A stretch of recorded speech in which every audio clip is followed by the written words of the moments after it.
Packers wide receiver Davante Adams was hit hard in the helmet by Bears linebacker Danny Trevathan in the third quarter of last night's game. Adams left the field on a stretcher and was taken to the hospital, but Mike McCarthy said this morning that everything looks positive. Trevathan received an unnecessary roughness penalty, but was allowed to stay in the game. We're joined once again by Eric Dickerson. Eric, should Trevathan have been suspended for that hit? Well, it's funny that last night when that hit took place, I was on the phone with Bears great Richard Dent. I was talking to him when the hit took place. And the first thing Richard said was, "That's a legal hit nowadays." I told Skip exactly. That's the first thing he said, that's a legal hit. Should he be suspended? Yes, because of what the NFL is trying to do, you know, with the players in today's game. The NFL first is going to try to protect the NFL. Then the players come second. So was the play a dirty shot? No, I don't think he was trying to hurt him for sure, but it happens. And that's the thing. That's the thing about that's football. Football is a contact sport.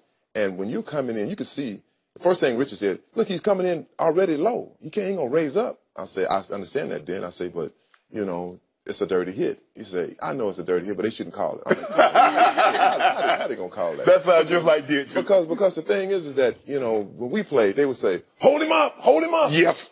I mean, they would try to hold you up till the defenders got there, and they were trying to hit you. The thing is with Trevathan, he doesn't have a history of being a dirty player. No. Right. And it's the thing is you have a history. I played against players that have history. Andre Waters was a dirty player.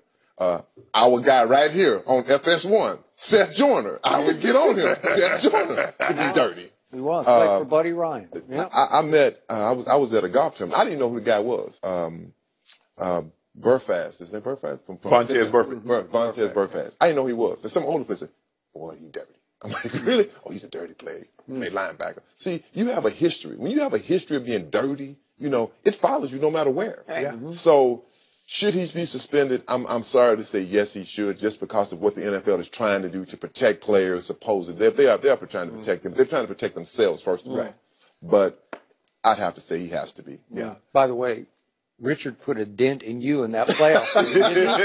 The 85 Bears? Yes, and his thing, and they tried to hold me up. They did. You could hear him yelling, hold him up, hold him up. I'm like, oh, you dirty. Do you remember how many yards you got in that game? 50, I think. I know Danny from his days in Denver. And as I said, ED, for someone his size, he comes downhill. He's a thumper. He'll thump you now. And because he doesn't have a history, this is why I believe he'll get, at bare minimum, one game.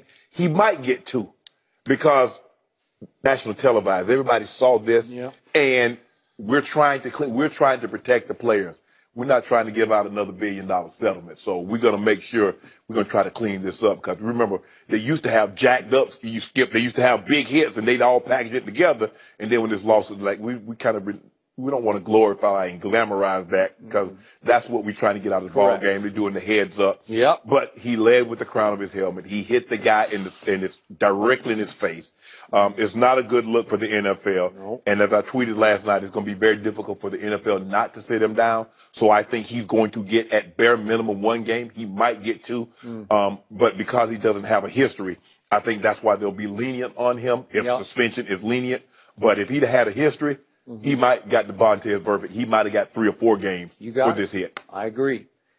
He will get a game that he does not deserve. I think he's a good guy who just plays as hard as anybody I see play.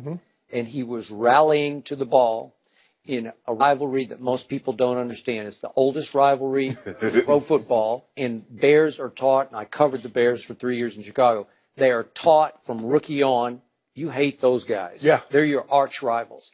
So is the emotion running a little higher and hotter than you? Okay, I get that. But he has no history of this, no reputation for this, only a reputation for playing hard and fast game after game.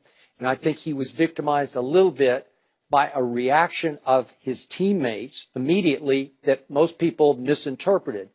They thought they had the ball because the ball got ejected because he was out like a light, man. Like he was gone before he hit the ground. So obviously if the mouthpiece is going to fly, the ball is going to be ejected, right? Yep. Exactly. So the Bears are falling on the ground, and Pernell McPhee, number 92, is down on the ground, sees the ball in a Bear's hand, and he jumps up like this.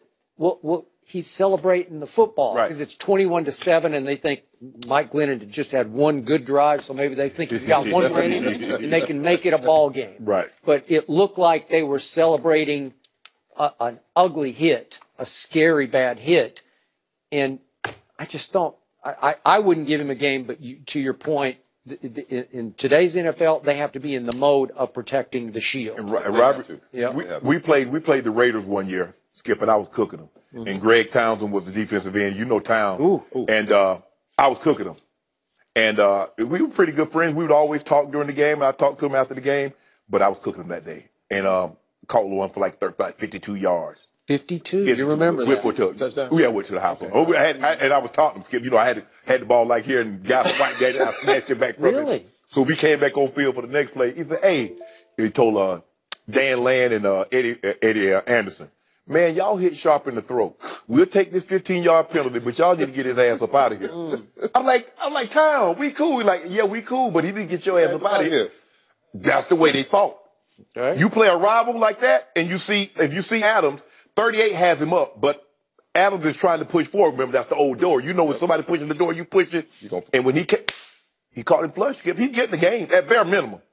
And the only reason he's not going to get more than that because he doesn't have a history. But he's going to get a game. And the thing is, you know, he said, I'm going to reach out to him. And, you know, my main concern that he's okay. Yeah. Now, in our game, It wasn't no reaching out. we don't care. Reach out. We trying to knock you out. You know, did you knock him out? Good. Because the next day in the film, they're like, run that back. Look at that right there. He out for you. You might have got a couple of dollars for me. Well, you know they call them, we had bounties. Okay, so which I Call them bounties. They had Seth Joyner knows all about bounties. Oh. It's the Dallas Cowboys. He does. Let's just say, if Well, he does. if one of your good, I agree. if one of your good players on offense didn't finish the game, let's just say we weren't disappointed. Yeah, Okay, so which game was better, your NFL or today's NFL?